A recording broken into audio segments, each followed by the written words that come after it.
Our gospel passage today occurs towards the end of Jesus' Sermon on the Mount. The sermon begins with the Beatitudes and is followed by a series of teachings of which our passage is included. I would like to reflect on the second of the three parts of our gospel passage here. In everything, do to others as you would have them do to you, commonly known as the Golden Rule. Some scholars maintain this is the conclusion of the sermon's content, with the remaining teachings being covenant curses or blessings. The Golden Rule's location is a sign of its importance to the Sermon on the Mount.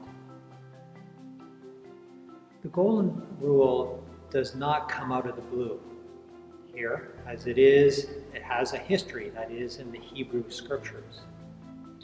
The Golden Rule is reflected in the book of Deuteronomy, God's message through Moses to the people of Israel as they're about to enter the Promised Land.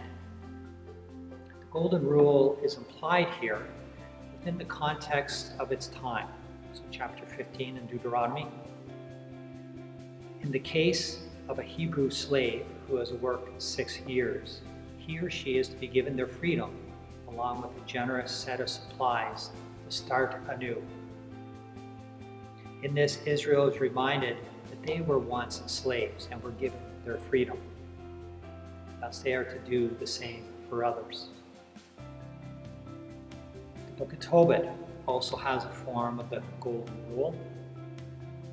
And what you hate, do not do to anyone. So an instruction, a form of the Golden Rule, saying what not to do. The book of Sirach, judge your neighbor's feelings by your own, and in every matter be thoughtful.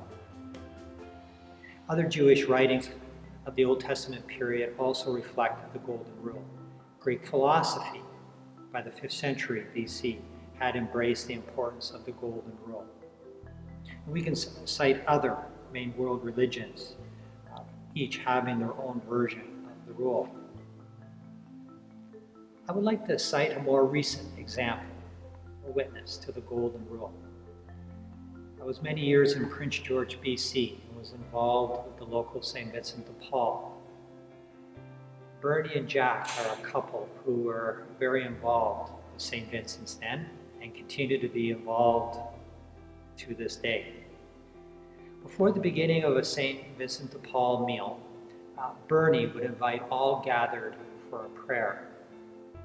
She would ask for the Lord's blessing on all who would be part of the event and on all the work that would be done. She would then remind us that everyone who comes is a son or daughter who has a mom or dad who want their child not to be judged, to be treated kindly and with respect. The Golden Rule. May we do the same.